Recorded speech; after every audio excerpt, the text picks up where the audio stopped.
distinguished guests and speakers. And hopefully today we will respond to some concerns or questions concerning COVID, and especially the booster. I know there's a lot of talk in the community. Why do we need to have boosters and so forth? But today, hopefully, we will be able to answer some of the key questions that concerns individuals. I'm privileged to have with us, and we're going to have each individual introduce themselves and what they do. So I'll start. Hello.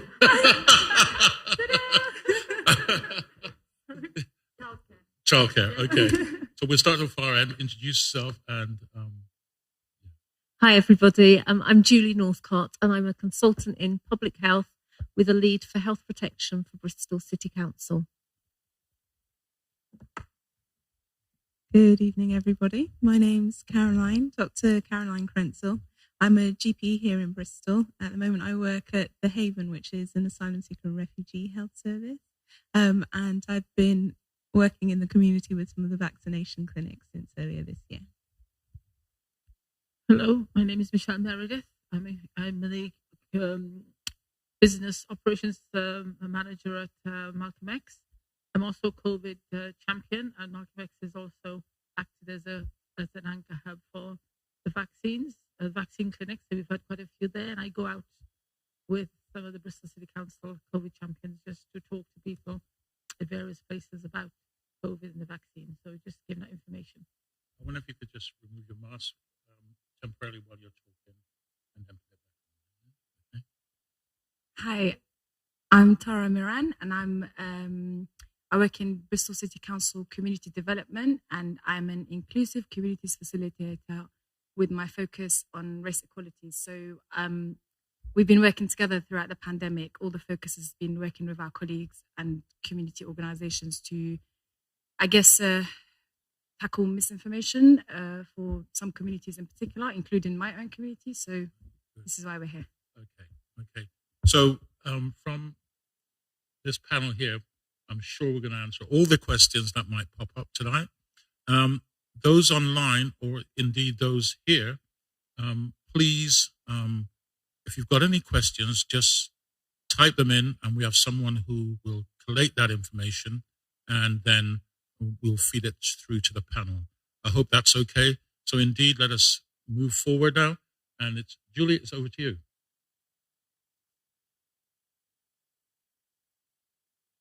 Thank you. Firstly, I'd just like to say thank you so much for inviting us here this evening. We feel really privileged to spend some time with you, for those either at home or in the room. So thank you. My presentation, are we okay to put the first slide up?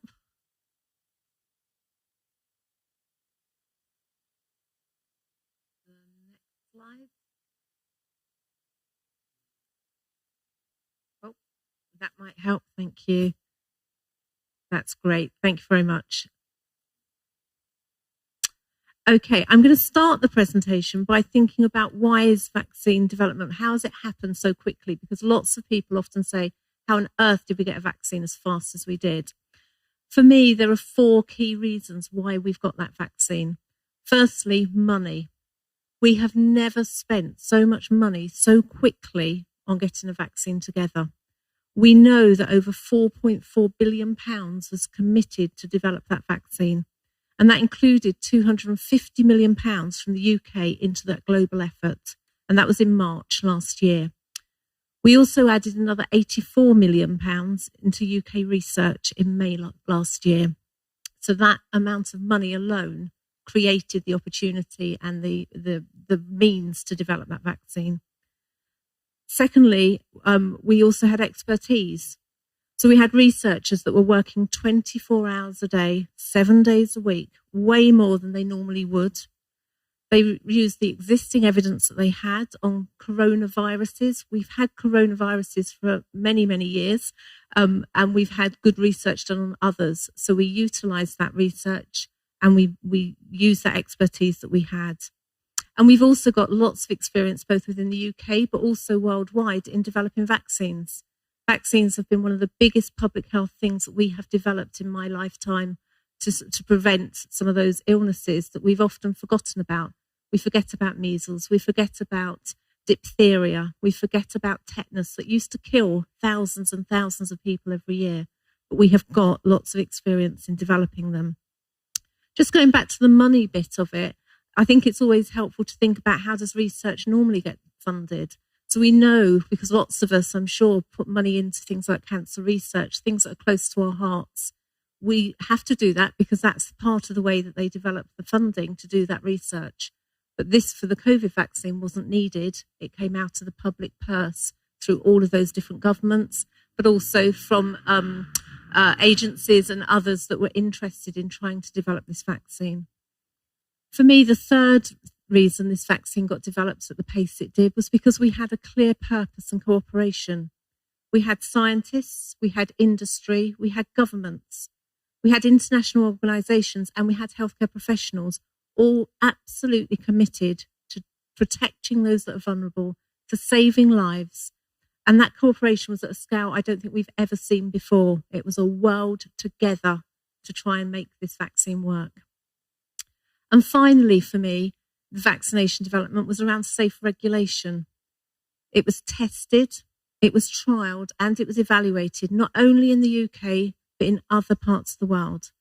But in the UK, we have something called the MHRA, and every single medicine that we have, so whether it's an antibiotic, whether it's a painkiller, whether it's a tool to help with mobility, they all have to be agreed and approved through safety through that organisation. And that organisation does not have pharmaceutical bodies sitting at that table. That is independent. And we've also got the Joint Committee for Vaccinations and Immunisations. They're an independent sector of experts, often through academia, that have looked at which vaccine should be offered, who they should be offered to, who should receive it when. And I think that's really important too. And finally, within that is the regulation around people trialling it. We had thousands of people within the UK and also worldwide that actually stood up and were willing to trial that vaccine to make sure that it was safe. Rather than me tell you how a vaccine is developed and how it works, I thought I'd share a clip which I think explains it really simply and straightforward, far better than I could.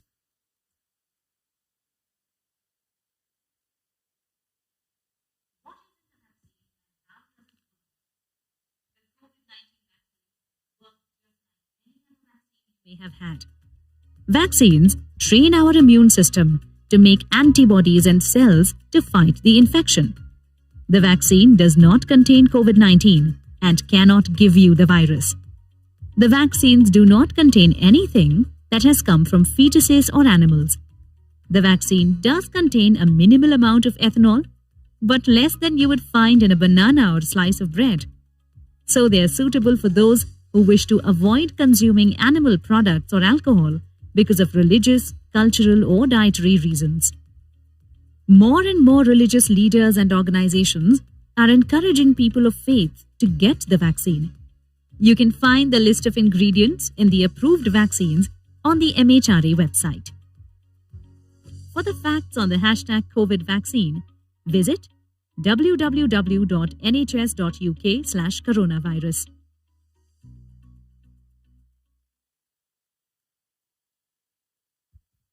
Okay.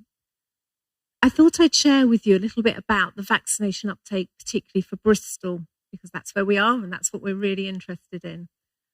So firstly, I'd like to say that we have about 71% of Bristol's population aged 16 plus that are now fully vaccinated. So they've had 2 doses of the vaccine. But I think what's really striking for me here in Easton this evening is the fact that in this area, in Easton and in St Paul's, we have amongst the lowest level of uptake. That really worries me because I'm aware that how high the rates of COVID are around Bristol. And therefore, the people in Easton and St Paul's areas particularly are most vulnerable because without the vaccination, your level of protection is so much lower and your risk of catching it is so much greater. We do have areas that are over 80% uptake, so that we've still got work to do across all areas, but this particular area is an area much lower.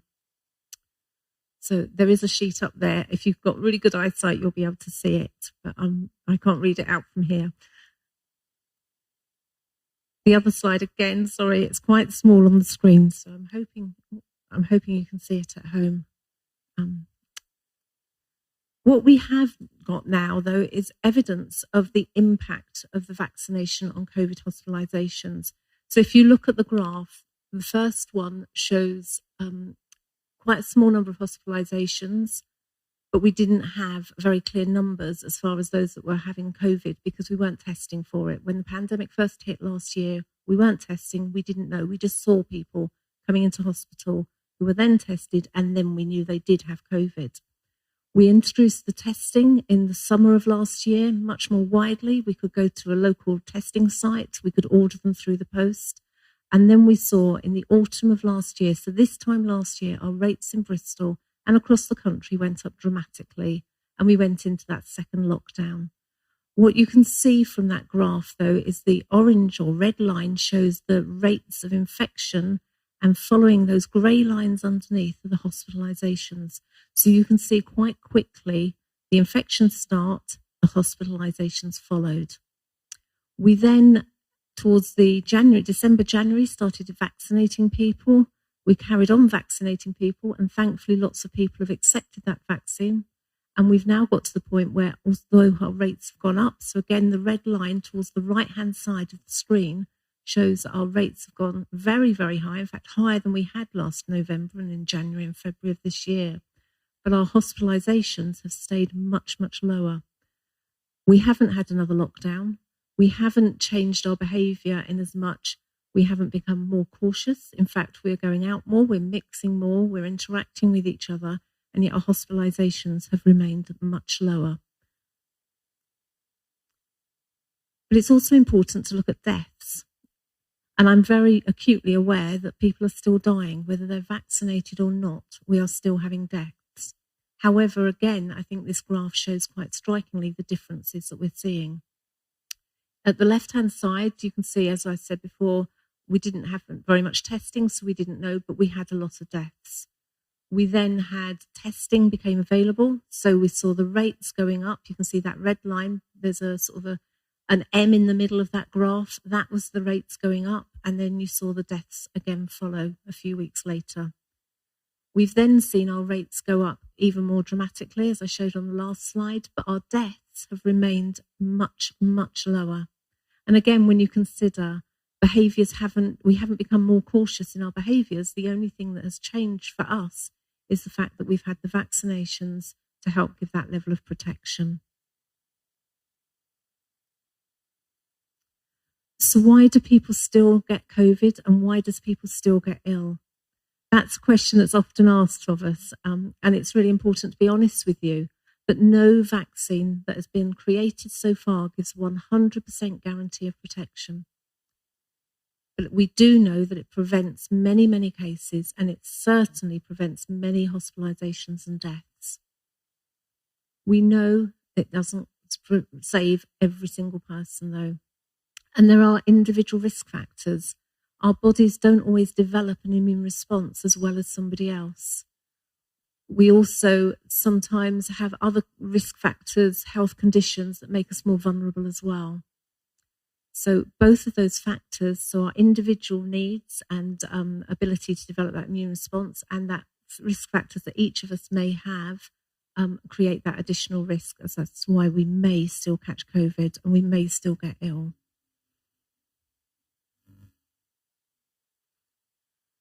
And as Pastor Ray mentioned, the booster vaccine. Why is it that we're now calling people to have their booster vaccine? We're calling you because it's what we do in lots of vaccines. We offer that with the MMR for children when they're a young child at around 15 months. We offer them a booster just before they go to school. We have a flu vaccine every year, and that's because we are needing to top things up. As our immune system works, as that vaccine perhaps fades in its level of assurance that it gives us and protection that it gives us, it's important to top ourselves up, and that's exactly what we're asking for.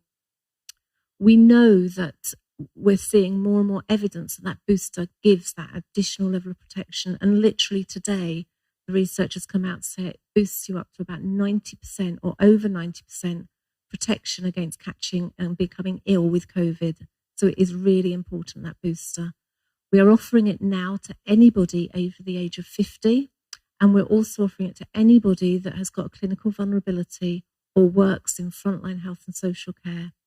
And today we have it's been announced again that for people that are aged over 40, they are also now eligible. And for children aged 16 and 17, they will now be called for their second jab, because up till now they've only had the one. And that's really because we're developing our evidence. We know it's safe. We know that it gives that protection that we need. And that's the biggest thing we can do, particularly this autumn, winter, as we've got flu, we've got other winter viruses. The more we can do now to protect ourselves and protect our loved ones, that's the main ambition for all of us. So that's me. I'm going to pass over now to Caroline. Thank you very much.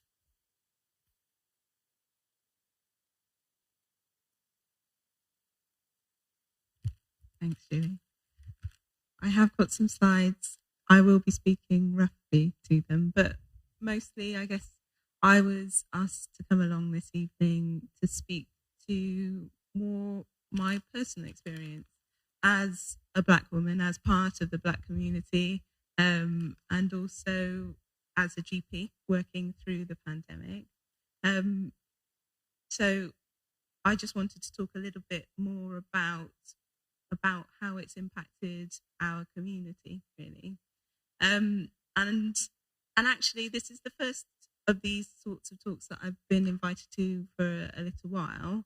And it was interesting to reflect on where we are now compared to where we were the last time I was at an event like this. I remember earlier on, the first thing that stuck with me when COVID started was just the constant news about the risk to Black and minority ethnic people. It was just that feeling of hearing 4 times more likely to die over and over and over again, and thinking that it was just really scary, really, really scary. And that question then, is there anything we can do to protect ourselves? Is there anything we can do to change that? And the evidence has moved on. So in that first wave, it was 4 times more likely as Black people to die of COVID than you were if you were a white person living in the UK. And again, the big question was the why. And we've got some of those answers. Actually, we've got a lot of those answers. If you take your average white person and your average Black person and you compare us, it's things like where we live. If you're Black or minority ethnic, you're more likely to live in an urban area than a rural area. It's things like our housing. So we're more likely to live in overcrowded accommodation or have more people within a household, and also to live in multi-generational households. So older people who are more at risk are exposed to younger people who are out more and more likely to contract the virus. It's the jobs that we do. So we're more likely to be in public-facing roles, and we're not as able to sort of take a step back, work from home, avoid coming into contact with the virus. And also, it's our own health, our health before the pandemic started. So rates of things like hypertension, stroke, diabetes, obesity, we see that they can be higher in our communities. And all of those things contributed to that extra risk to us. And so I think then looking at what can we do, I think now things seem a lot more hopeful than they did in the beginning. With all this extra information, we know that we can do the basics. So simple things like trying to avoid coming into contact with the virus. So as Julie was saying, our behaviours haven't changed since the beginning of the pandemic. If anything, we're mixing more and exposing ourselves more to the chance of catching it. And that's why we're seeing the numbers rising higher than they've ever been. But the simple things still work. So I know that a lot of people thought initially, there's not that much evidence for masks. Is there any point in wearing them? But just as with everything else in COVID, the studies have carried on all the way through. And there is evidence now that wearing a simple face mask, even if it's a fabric one, I mean, ideally it should be a surgical mask, but if not, if you've got a fabric mask, and ideally then if it's kind of double layered, it confers protection, not just on you passing on the infection, but it protects you from contracting it as well. Remembering to keep our distance as it gets colder again, as Christmas is coming, as we're more likely to be meeting indoors, remembering to keep spaces ventilated and keep your masks on where you can. And things like hand washing, they all still make a difference. So it's important not to forget those basics. But also, as Julie touched upon, one of the things that can put us at greater risk is our own individual health. And as I've listed, things like high blood pressure, things like obesity, physical inactivity, all those things contribute to making you more likely to get sick if you then do catch the virus, more likely to end up in hospital, and more likely to die. And so it's thinking about our general attitude and our general health behaviours. A lot of the things like hypertension, people might not know. If you're somebody who doesn't go to the doctor, you won't know if you've got high blood pressure or not. You won't be able to reduce that risk unless you take steps to sort of invest in your own health. Things like smoking and alcohol, less likely actually to impact in our communities, but they still matter. So if you are a smoker thinking about quitting or cutting down, and if you drink alcohol to excess, again, that's something that now's a good time to consider cutting back. In terms of individual risk factors, I think one of the things that perhaps I don't know if the message is out there enough, but pregnancy. Being pregnant doesn't make you more likely to catch the virus, but if you're pregnant when you catch it, you are more likely to get sick and you are more likely to end up in hospital, particularly later on in your pregnancy. And that leads to worse outcomes for you as the mother and worse outcomes for your baby. There's a higher risk of having to be delivered earlier, perhaps by emergency section. So you're more likely to have a baby who's low birth weight and preterm, and the complications that can bring. And so I know that some women will be thinking, well, I don't want to have the vaccine in pregnancy. We've talked already about how many studies, how much testing has gone into sort of ensuring that it's safe to be given in pregnancy. But then we know that women are also afraid to have it beforehand because they're worried that it might affect their fertility. So I think my message really is that actually pregnancy is a risk factor, and by that point you're taking a higher risk for yourself and for your baby. So you need to think about getting your vaccine beforehand. And actually, just to reassure people again that I know this is a question that I've heard time and time again, will the vaccine affect my fertility? And the answer is no. Again, in terms of direct studies, the numbers are lower than the numbers that we have of testing people who are non-pregnant, but there were people who took part in the original COVID trials, and initially the instructions were not to fall pregnant, to use some kind of contraception, but people did. People do. Life carries on.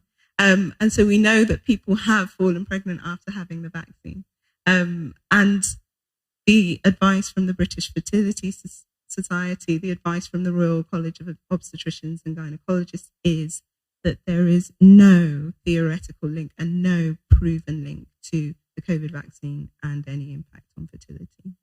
So again, in terms of individual risk factors, I just think women in particular in our community need to be mindful. And that is because, just like with many other things through COVID, actually from a study in June, 55% of hospitalised pregnant women were from Black and Asian minority communities. 55%. Bearing in mind, normally we only account for 1 in every 4 pregnancies. So we're overrepresented in hospital. We're still seen to be getting sicker and more at risk. And so I guess really that takes us on to kind of the reason we're all here really is that one of the biggest ways to protect yourself is to have the vaccine. And I know the questions are still there. One of the biggest ones that I hear is people wanting to know about longer term side effects. What's going to happen to me in a year, in 5 years, in 10 years? And no one can sort of say, you know, but actually we can. That's the thing. I think with vaccination, we can say we've tried and used so many vaccines for such a long time, and the amount of research that's gone into these vaccines to make sure that they're safe, we couldn't be using them this widespread. We couldn't be giving them to or recommending them for pregnant women, for our children, for the whole population if we had concerns that later on down the line it was going to cause significant health problems for people. And I think one of the things I've heard people saying is I want to see more other people have it. I want to see what happens to others. And I think that's a shift that's really changed since the last time I gave one of these talks. The last time I looked at the numbers, 50 million people in this country alone have had at least one dose of a vaccine. 50 million people. And I guess my question is, how much longer do you need to wait? Because in that time that you're waiting, you're the person that's at risk. You're at more risk if you are the one who hasn't had the vaccine.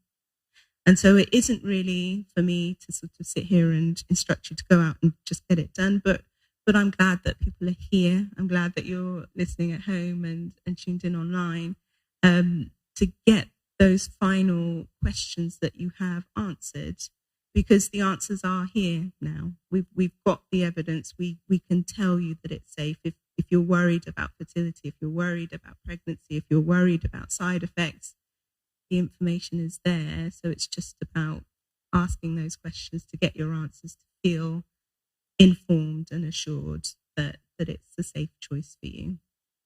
And then I guess the question of, does it matter which vaccine? The answer is no. Quite early on, I was kind of torn between, should I have a choice? Which one would I have if I did have a choice? In the end, I ended up having AstraZeneca, and I know there was a lot of focus on sort of the difference in efficacy and effectiveness of the two vaccines. Ultimately, they both offer you enough protection.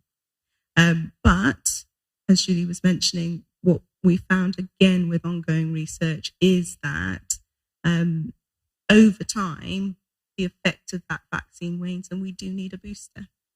So I've ended up now having AstraZeneca as my first and Pfizer for my booster. My reaction with both was pretty similar.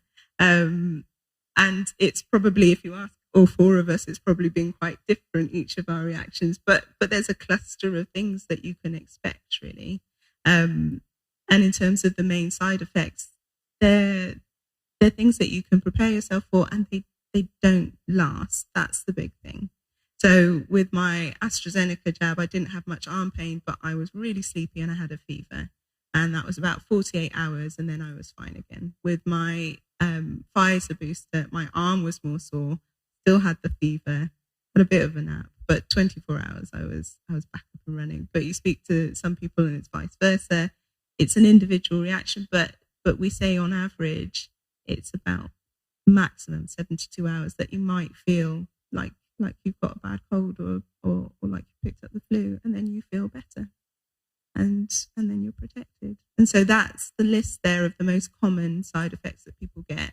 A bit of a fever, a bit of aching, feeling a bit more tired and headache. And yeah, so I think because I have heard people say they've had their one dose, they reacted badly to it, and so they don't want to go back for their second, or they don't want to risk a booster. But we expect these side effects. We know that that's part of your immune system kicking in and reacting and starting to build a response to protect you. And so it's nothing to be afraid of, really. That's me.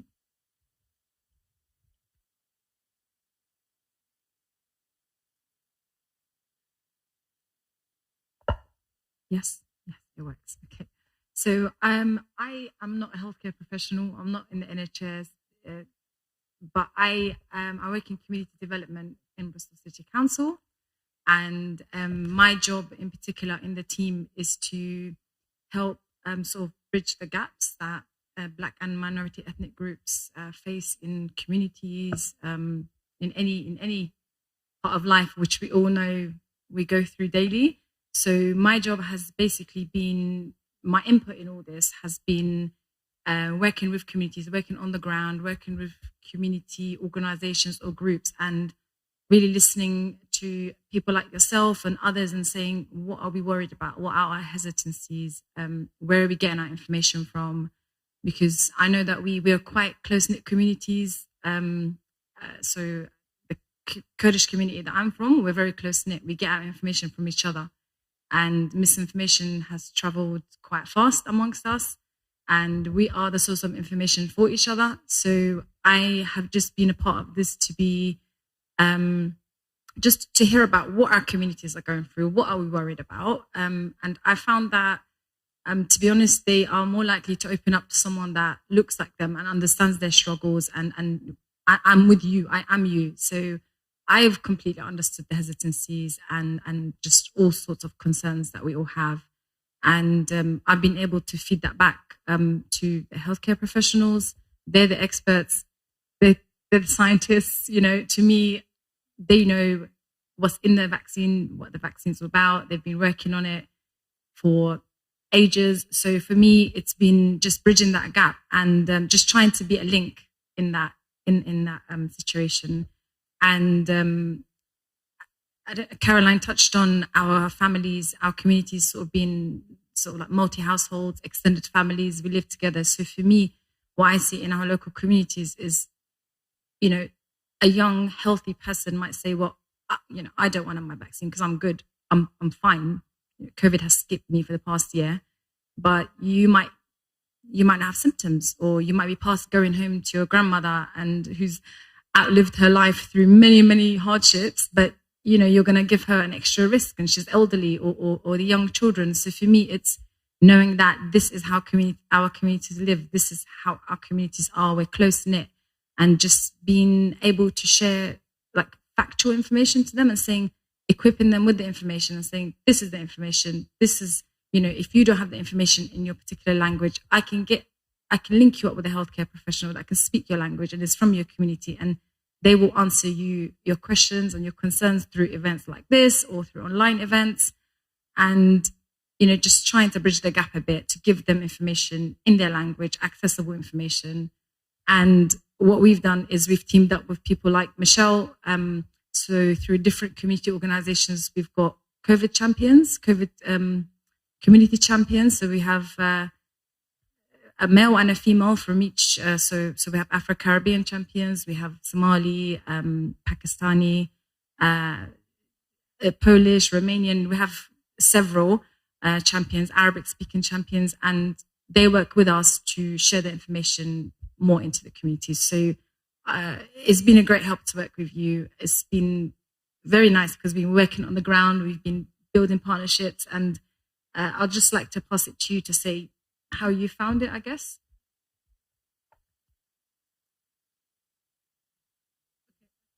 Like I said, I'm Michelle Meredith from Malcolm X Community Centre.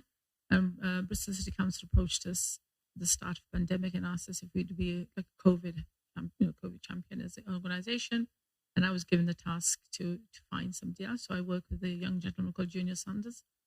And so what we did was we actually went out and sort of spread the word, especially around the shops, first of all, because lots of shop people were going into the shops and making sure that the shopkeepers had the correct information, since the distancing signs and masks and all that.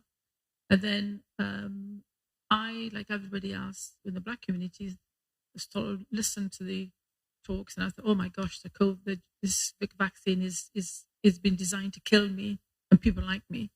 And I panicked for a bit, and then I thought, no, if you're going to be a true COVID champion, you need to do your research. What I did was I watched a couple of online video workshops, and the first one I watched, I'm not sure whether it was you, Caroline, but there was doctors and experts there who looked the same as me. And I listened and I took the information on board. And at the end of it, they said, after they'd done their research, they'd taken the vaccine. And I thought, well, that's good enough for me. And then I have had the vaccines, and I haven't had anything serious. I haven't had any, side effects. Sorry. I haven't had any side effects for both. I've had the AstraZeneca first and second, and I'm due to take my booster.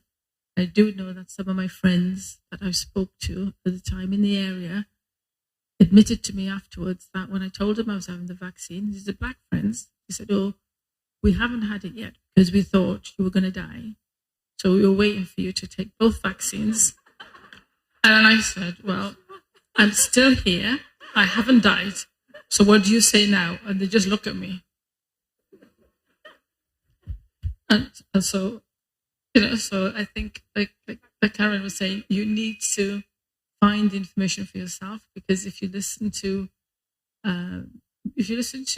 other individuals who might not have your best interest to heart, then you might be doing yourself a disservice. I go out and about. I'm always out in the community, and I've been out. I was running a food hub in the start of the pandemic, and I was always mindful that, yes, I'm out and about. I'm taking care of myself, but I took the vaccine because I did not want to take it back to any of my families or friends that I know who are elderly and maybe vulnerable.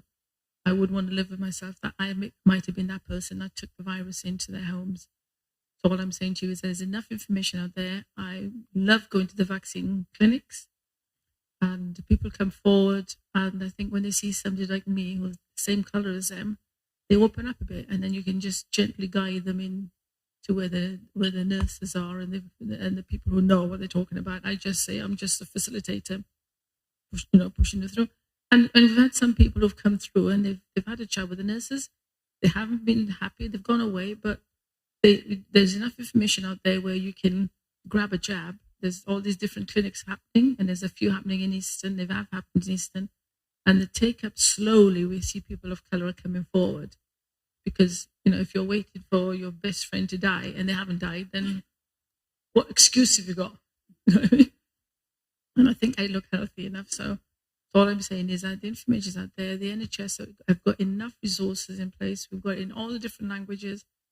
The nurses and the practitioners out there, when you go to these clinics, if you're feeling a bit nervous, you can have a chat with somebody and come back.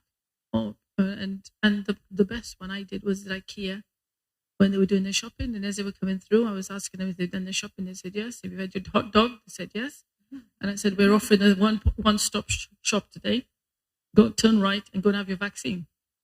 And we had a few takers because it was there and they thought about it and okay, let's have it. So what I'm saying is I'm here as a champion and I'm out there. And if anybody wants to come to Malcolm X and talk to me about it or ring me up or whatever, I'm more than happy to provide the information. I believe this Thursday there is an NHS holding an event, a health event at Malcolm X, and they're going to be doing screening. They're going to be taking your blood pressure, diabetes checks. So it's an open event. So if you want to come along, just rock up to Malcolm X. I think it runs from 11 till about 3 o'clock. Thank you.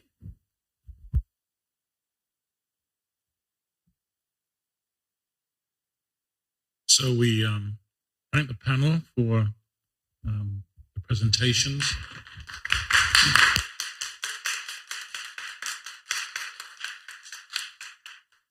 I suppose very key and very important subject is the booster. And if you had reservations before about taking the vaccine, and then suddenly you're presented with, oh, you need a booster, I think we need to be clear. I don't think enough information has gone out concerning this. All we've heard, you need a booster. Why do we need a booster? And what does the booster consist of? So can we just respond to that, please?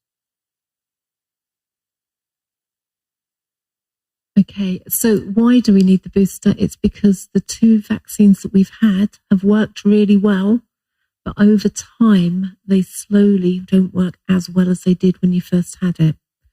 And so we know the evidence shows that between 5 and 6 months, you should have at least 5 to 6 months protection. As I said at the beginning, not everybody has that 100% protection. So that booster tops you up. It gives you that extra bit of protection, and that will help you to prevent you getting really very poorly. And that's the bit that we're trying to do. And that fits at this point of year, particularly because we also have flu, and that is just potentially around the corner. So have your vaccine, have your booster, have your flu jab, do whatever you can, because we want to see you all in the spring. And that's my plea.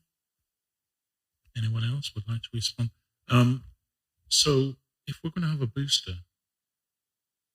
I think, does that mean later on down the line I might need another booster? That's the bit we're still working on. But we do with the flu vaccine. Every winter we have a flu vaccine. And none of us sit here, if we've been having the flu vaccine for the last 10 years, I don't even think about, well, why am I having another one this year? I just know it's what we do because I want to protect myself as much as I can, because if I get flu, it can make me very, very, very poorly, and it holds no back, doesn't mind who it infects. And COVID's the same. It wants any chance that COVID virus has, it will get in. It loves a party. It loves a get together, and it only takes one person and it's in. And that vaccine is what gives us that barrier all around ourselves and others. And that's what the booster will also do. Okay, thank you. I think there was one more. Sorry, it was just actually because when you were saying about the flu vaccine. So when I was younger and training, I never had my flu vaccine. I never had flu. I was absolutely fine. I was young and fit and healthy and didn't need it. I got flu once. I've never missed my flu vaccine since. And it's that I accept that with certain vaccines, yes, they last 10 years, they last a lifetime. But with some of them, particularly with things like respiratory illnesses, they need boosting. So it is something that we do have to think. It might be something that it's an annual event. It might be that the risk is higher in winter. So that's when we have it. It may be that actually if infection rates stay as high as they are, it's another 6 months and we see that the evidence is saying it's waning again. We are still kind of gathering the evidence on that, but that evidence gathering is constant. It hasn't stopped. And actually it's all pointing towards the fact that it's safe to give another dose, and that extra protection is needed. And it's the same vaccines that you use for the initial doses. So it's not anything different. You might not end up having the same. So you might not have AstraZeneca all the way through. Like I said, I had AstraZeneca for my first and then a Pfizer booster, but we've seen some evidence that actually mixing or having one of each can boost your immunity even more. So again, that was a hesitation for my mum actually was, oh, well, I'm mixing vaccines in my body now. Is that an additional risk? No. If anything, it might be an additional benefit. Okay, thank you. So. Yeah, we had one question come in before the event. So it was about what the likely effects are meant to be, which I think you've answered. But who do you speak to if you're worried about how you're going to feel?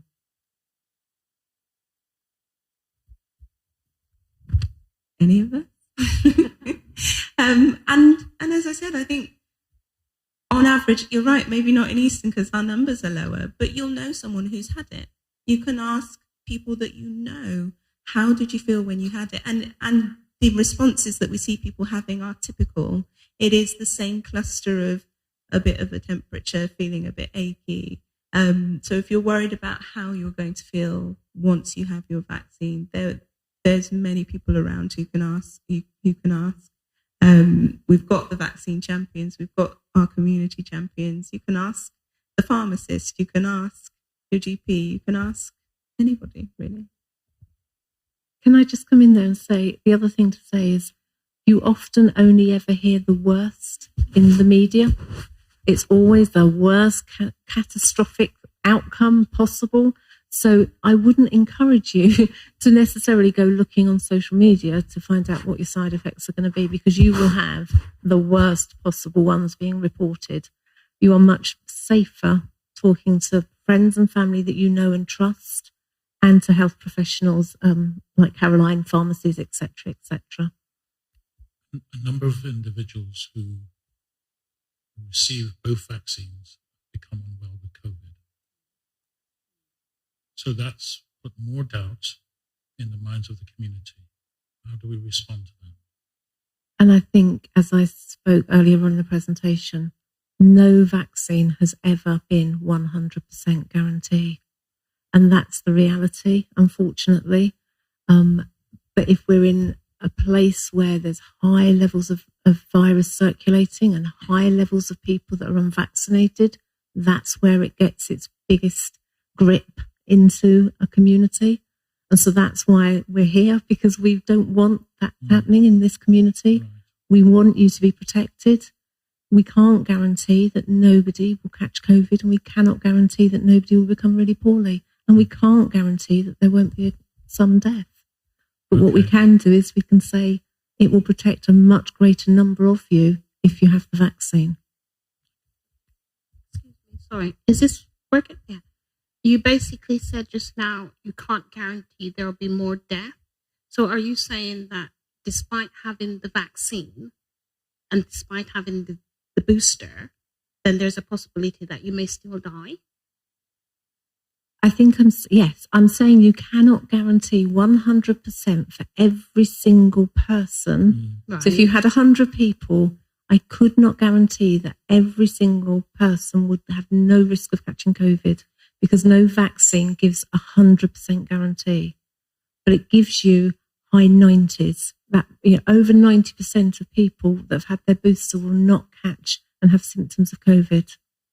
So without having the vaccine, I know, because I sit on our duty desk day in, day out throughout this pandemic, I have households where one person catches it in school or at work or at a wedding or whatever, and it goes to every single person in that household that is not vaccinated. And so therefore, the risk in a household where nobody is vaccinated compared to a household where everyone is vaccinated for severe illness is much, much greater in that household where people aren't vaccinated. It's giving you that extra layer of protection that is a significant extra layer. Yeah. You got to use the mic, please. Sorry. If you can still get it, if you can still get it after you've been vaccinated, and everybody in the house basically has been vaccinated, there's nothing to stop them getting it again. So,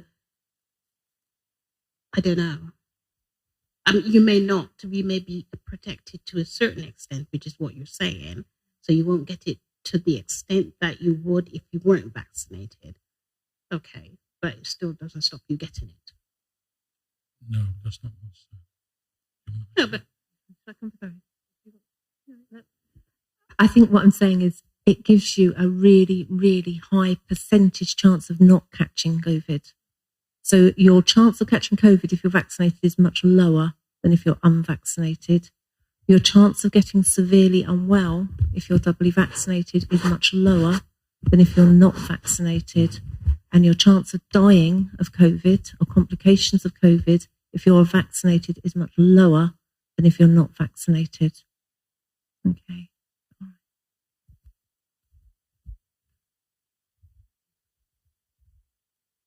Any other questions? If I can just go back to the question that she came up with, I have a feeling that it was probably me who asked that question. When I had my second, I had a very painful reaction to it. And it got to the point where I kept asking myself, should I be going to the hospital or calling the doctor? Or at that time, you couldn't even get an appointment with the doctors, and you think calling an ambulance might be a bit too much, or maybe they might not even turn up. So that's why I'm asking the question, when you're feeling that bad, just who do you call? So, yes, being a GP, I know that at the moment, the demand for GP appointments is huge, and we're thin on the ground. And so you're right, it probably feels like we're quite inaccessible, and that can be scary if you're unwell and you think, I need some help now and I can't get through or I can't get an appointment. Still try your GP. We all all the surgeries keep sort of emergency appointments on the day to see people who are really unwell. A lot of what we do is triaging by phone, so we'll speak to you and work out if we need to see you face to face, or if it's something we can manage over the phone. If you are sort of not feeling right, but well enough to get out, the pharmacies can offer advice as well. And if you aren't able to access the GP, so it's the evening or the weekend 111 as well, we'll also take your call, and that's a 24-hour service where someone will screen, listen to you, and work out where's the best place to direct you to get help. Okay, I suppose. Okay, one of the questions in terms of Christmas, and also my Muslim brothers and sisters, what we've all gathered. For instance, my household, my mum insists that we're all going to come around for Christmas. She missed last Christmas and she's not missing another one. So, house full of people, what precautions do we need to take? And throughout that day, especially Christmas Day, what do we need to do? So I think we've spoken a bit about, as I said, the basics. So first of all, it's things like, if you're sitting and you're talking and you're comfortable to wear a face mask, wear your face mask. I know, I can see your face. I could see your face screwing up like that even before. Nobody wants to do that indoors. Exactly. It's difficult, but often you've got people traveling from multiple households, mixing in a small space. It's cold. Someone wants to open the window. Somebody's going to say, close that now. What about my heating bill? Keeping the doors open so at least there's some airflow through the room. And again, in advance, it's thinking, there's still time between now and Christmas to get a vaccine if I haven't had one, to get my booster if I've had the text and I've been ignoring it, because it's not 100%, but it's increments of just reducing that risk bit by bit. Your first dose gives you this much protection. Your second dose gives you that much protection. Your booster gets you right back up to where you started when you first had those two. And actually, the more people in that household who are vaccinated, the lower the chance that COVID will even enter that house. And then even if it does, the more people in that household who are vaccinated, the lower the chances of somebody picking it up and getting sick with it. The lower the chances of somebody ending up in hospital, the lower the chances that actually that gathering, it's not worth thinking about, isn't it? No. It's a time for us all to kind of get together and celebrate, and we don't want the consequences of that to be someone we care about ending up in hospital or passing away. I just wanted to add to that. When we first faced COVID, we were all quite really, we stocked up on everything, we got our masks, we got everything, we protected ourselves. And part of our job is to really see what's going on, the pattern on the ground. And what we're seeing now is people are not wearing face masks. So, everyone is in town doing their Christmas shopping. There's the Christmas spirit there. The market is there. It's festive and lovely. And I don't celebrate Christmas, but I love walking through town. I just have to do it at December, November, it's part of the vibe. And, I'm walking past and barely anyone's wearing a mask. It's almost like it's gone for so long that people think it's okay now. But we have to be, vigilant. We have to be cautious. And I skipped Eid. I skipped so many celebrations with my family. I stayed away from my family, which we all know is the hardest thing to do at Christmas time and these times where we come together once or twice a year. But if that's what it takes for us to get to another year, then we need to just, how about you do a face mask Christmas family competition? You know what I mean? We could just do any kind of thing to make it fun, just to protect ourselves and our families. I'll introduce you to my mum. Done. I was also going, not face masks, I'm not that exciting. I was also going to talk about testing, because testing is another really, really powerful way of checking out. So, Christmas Eve, Christmas morning, when you're planning to get together, Yes. if everybody does an LFD test, and that can be adults, that can be children, everybody does a test. Sadly, you may find a positive in that, and that will have to change your plans for that individual, because if they're positive, you really don't want them around your dinner table. Even though you might really want them, that is not the place for them to be. They need to be isolating. You need to send them their Christmas dinner. But actually, that will help to identify any potential cases before you've got together. And through the Christmas period, it is a time for friends and family where you might not just be sticking with one group of people like we did last year. Do you remember we were allowed to meet with 6? This year, we haven't got those restrictions. So you may be seeing a number of people. And I know for people coming to visit me in the last few months, when we have been allowed to get together in houses, it's one of the rules I have is actually, before you come, do you mind doing an LFD? And I'll do one too. And then we just all feel that bit safer. Right. It's not a guarantee, but it helps. Okay, good point. And just to piggyback on the back of that, is just the clarity of what test you need and when. Because as a GP, what I've heard over and over again is I've had a cough or I've felt a bit unwell, but I've done a lateral flow and it's come back negative, so I can't have COVID. And it's just to reiterate that the lateral flow tests, the ones that look like a pregnancy test that you can pick up for free from the pharmacy, those are the ones that you do if you don't have symptoms. And to remember that actually some people with COVID, it will just feel like a cold. If you're lucky, it will be just not quite feeling right, having a bit of a temperature, maybe a little bit of a cough, but it's only a niggly cough. It's nothing big. That's still enough to prompt you to get what some people call the proper test. So go to a walk-in centre or get a home test delivered. So if you do have any kind of symptoms in advance, get that test done, not just the lateral flow test done before you meet them. Michelle?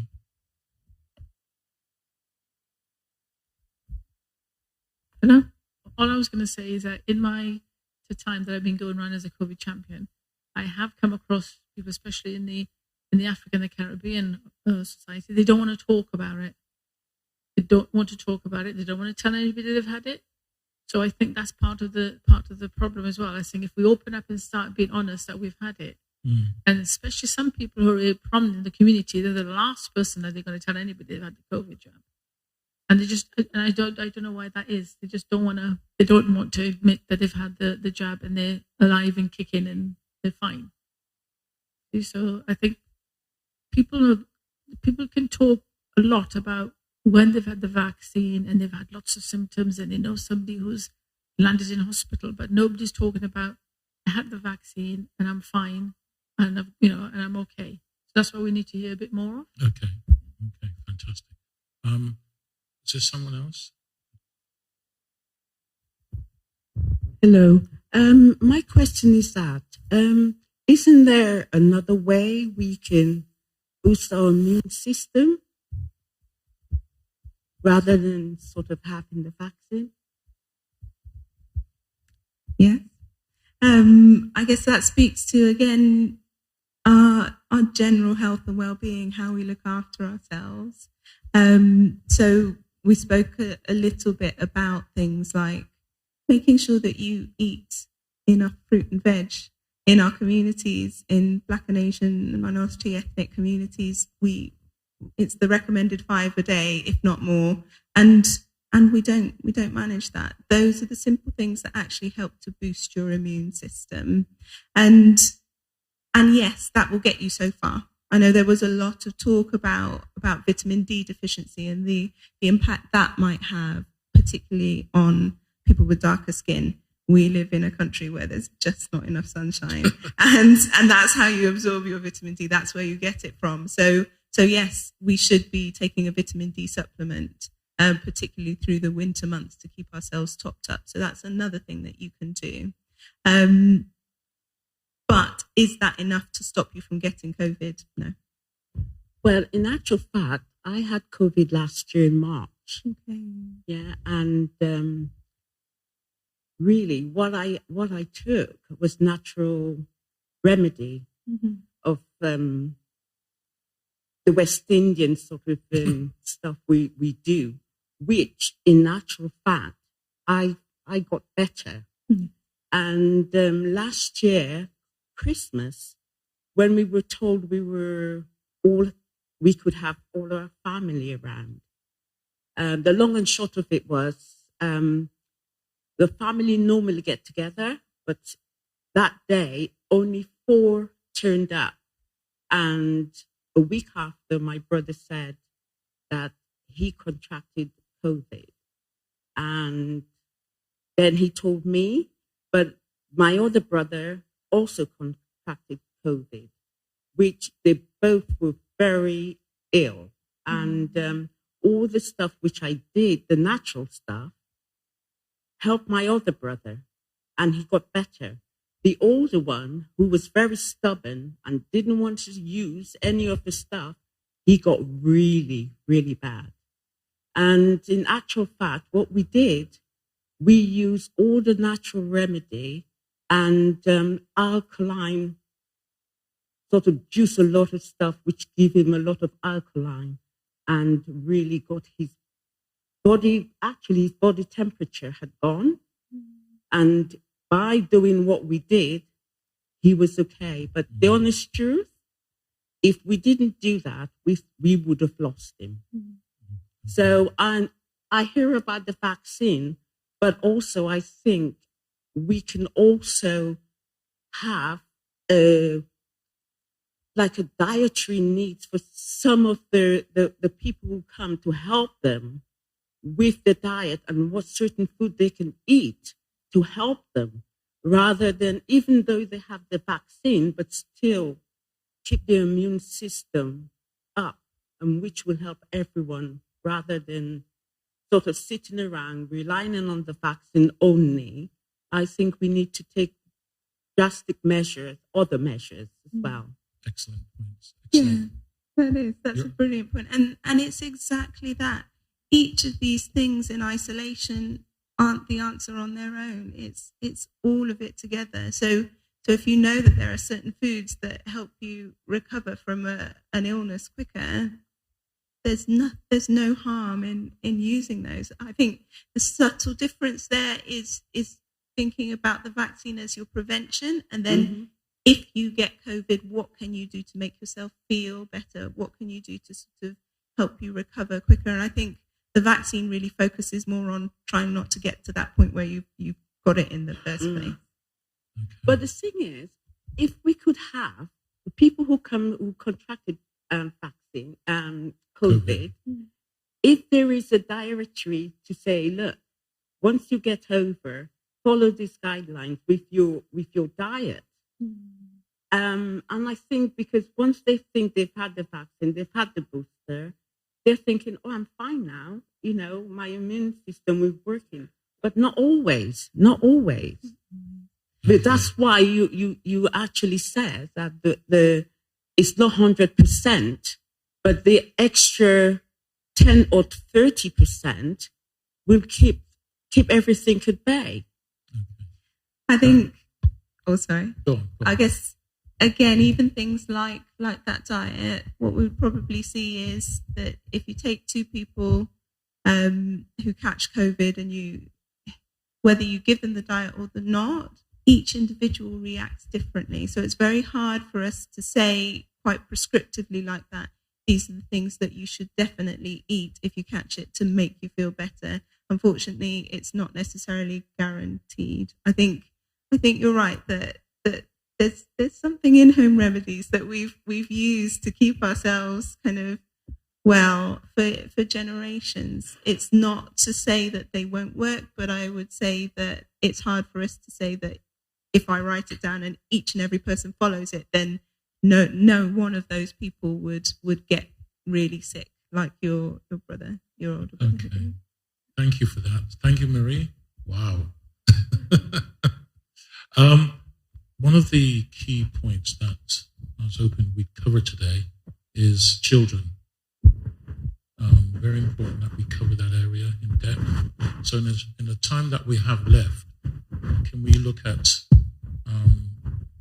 what age group, and is there our children safe from taking this vaccine? Can we respond to that? Yeah, I can go on that one.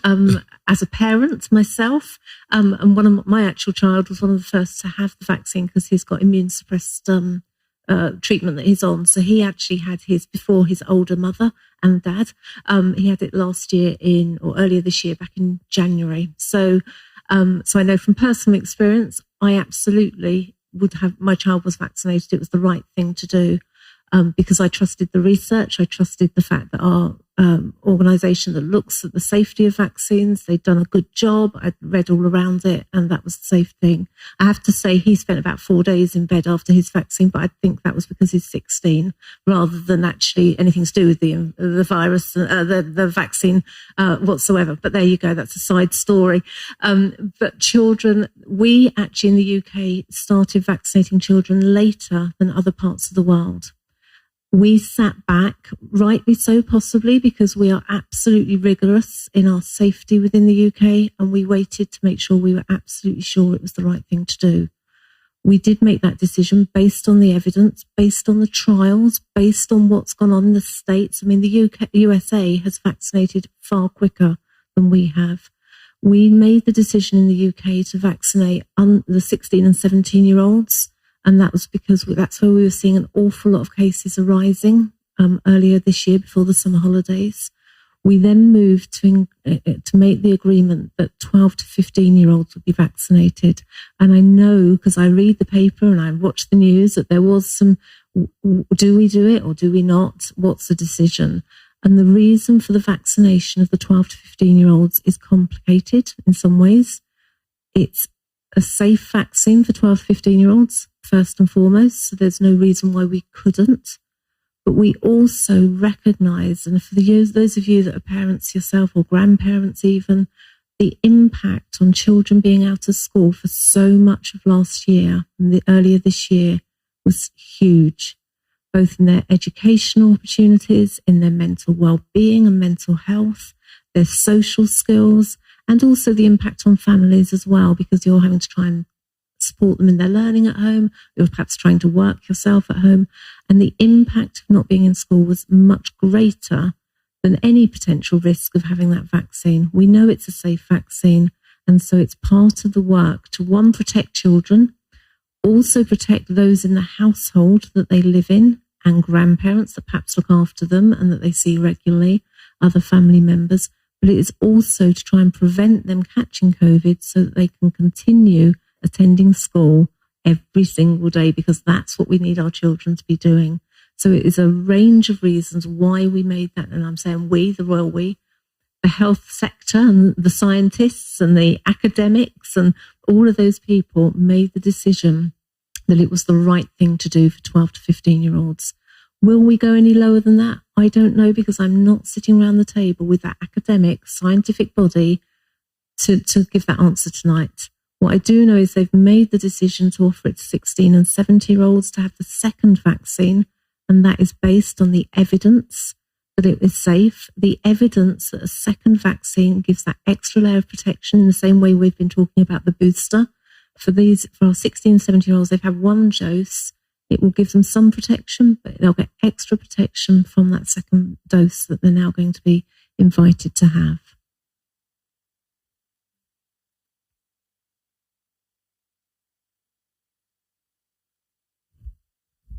Can I ask a question about the 14-year-olds, 14 or 15-year-olds? What's happening with that age group, please? Okay, so they are being offered, 12 to 15-year-olds are being offered the COVID vaccine, a single dose at this point. What I will say is our healthcare providers that provide those vaccines are absolutely working flat out.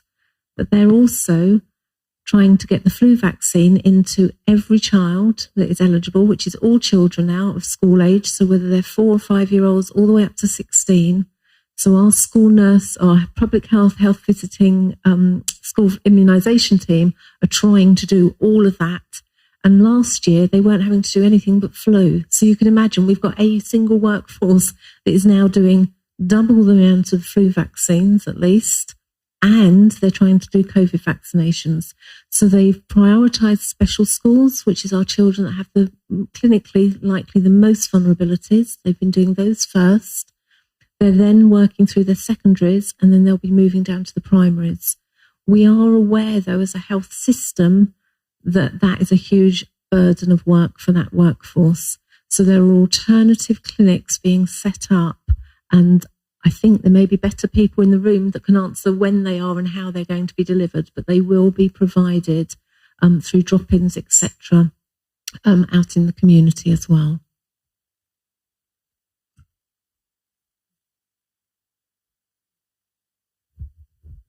Thank you. I just wanted to endorse what you're saying. Everyone, my name is Dr. Jo Brooks. I'm a consultant paediatrician, and I'm also the co-chair. Where should I be looking? Am I looking at you? I'm also the co-chair for the Race Equality COVID-19 steering group in Bristol. And the work we've been doing over the past 18 months or so is really culminated in this brilliant panel here tonight, and it's all about protection. And I just really wanted to endorse everything that's been said tonight. It's very good quality information, and just really to remind everyone, where are you getting your information from? We've touched on that tonight. Is it social media? Will you take a moment to listen to all the evidence-based information that has been presented? And if you have questions, find someone, as been said earlier, find someone to speak to. It might be a while before you can get through to your GP or a nurse practitioner, but please take the time. Think about the information you've heard today. If you're a believer, so I wanted to speak as well because we're at the House of Praise on Tudor Road, and I know that there will be many spirit-filled believers listening tonight. And if you're there and you've got any doubt at all, we believe in God, and I certainly believe that the vaccine, the knowledge of the researchers and scientists, I absolutely believe that information is God-given and God-driven. So if you have any queries, please ask questions and do what we always do, pray and follow God's direction. God bless you.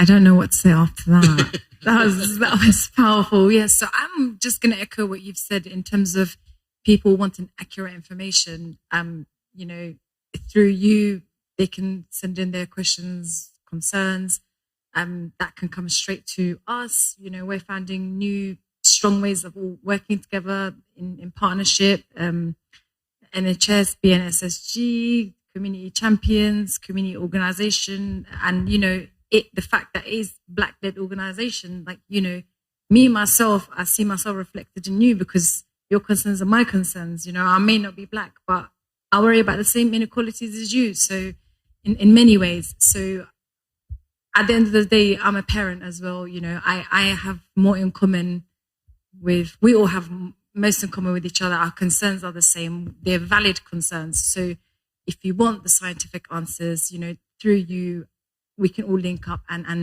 after this, some people might go off and have more questions, and tomorrow something might pop up in their head, but we're here to work together to give the answers. So please, just as long as you're expressing your worries, this is what we're all here for. Thank you. Thank you.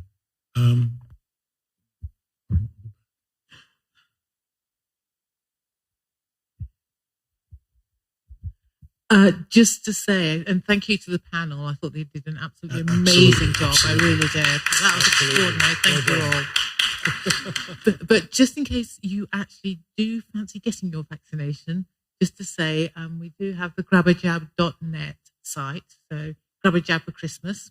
So grabajab.net. And we've got lots of local clinics as well. So just go onto the site and it'll tell you where the nearest clinic was. So on Saturday it was at,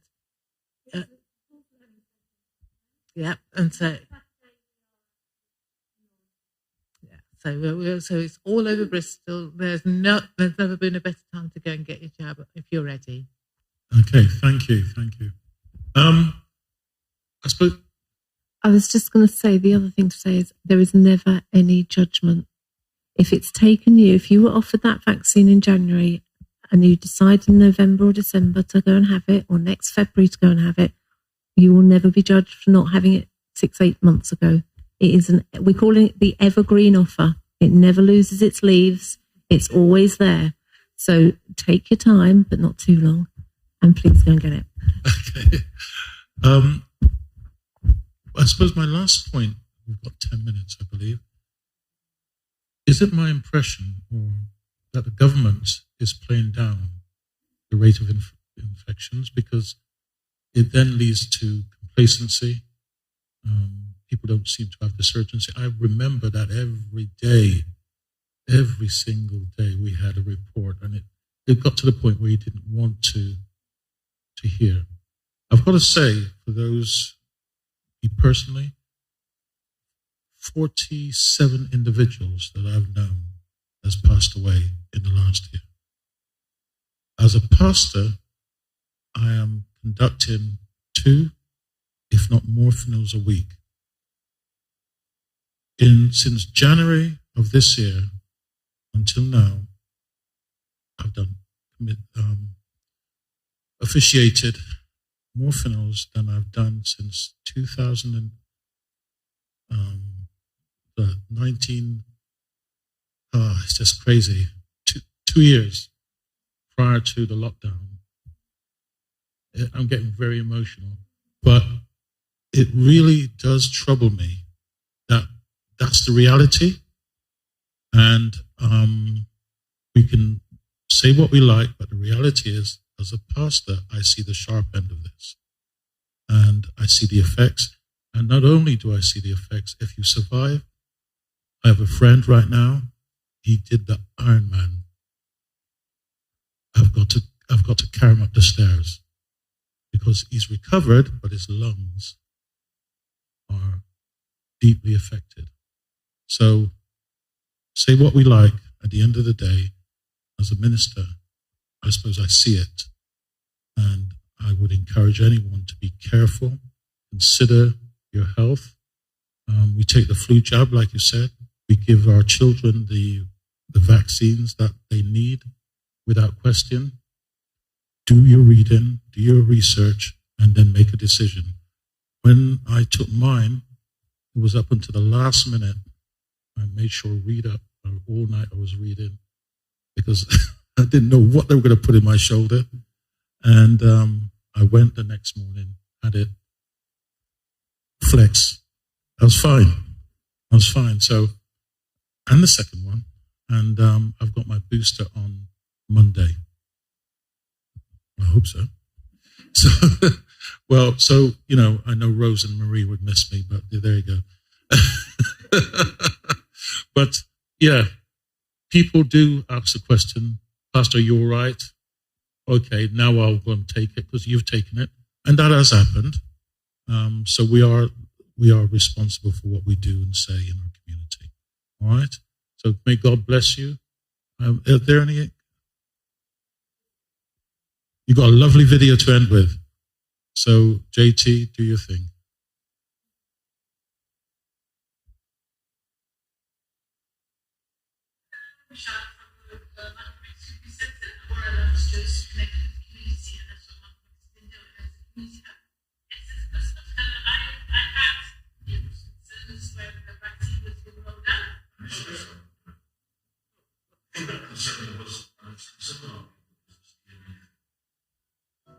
Does it change your DNA? Being from a migrant community, so we lose people in our country or region, but also lose a lot of people here in the UK. The painful part of it is a lot of people from our community lost their loved one. Extremely difficult, and so what pandemic did actually is to force us to revisit our trauma, having that nightmares, panic attacks, worry about, being unsafe. It's best you get a job so we can visit our relation. You protect me and you protect people around you.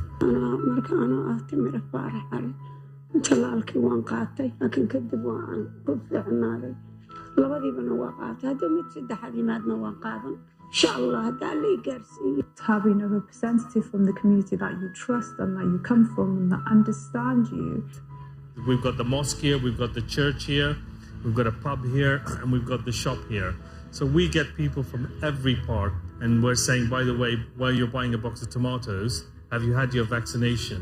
But when they realize that we've had it, then they feel more confident being in the heart of the community. That's the reason that the vaccine has been successful in our community.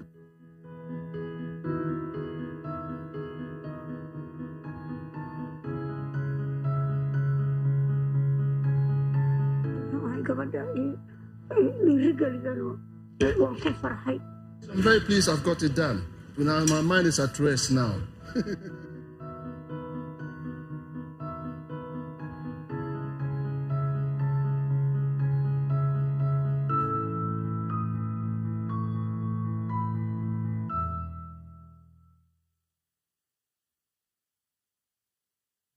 On behalf of my community that I serve and wider Bristol, I'd like to thank you so much for your time and your expertise and sharing with us. I'd like to and there has been a lot of work in the background, Carol and team, Steph and all you guys. Thank you so much. And we appreciate you, and we can tell that this is very important. And may God bless you. Thank you all for coming. And as we tuck into our jerk pork and jerk chicken this Christmas and our rice and peas, let us be careful. Let us still keep on guard that this thing is rampant in our community. And I do believe that thing I wanted to say, that there's less reporting, which then breeds complacency. And people feel that everything is okay. It is not. Trust me on that one. So let us make sure that we are still on our guard. Okay? God bless you. Thank you all for coming. And just be safe. God bless. Thank you. Thanks, team. On the background IT team. Thank you so much, guys. God bless you. Thank you.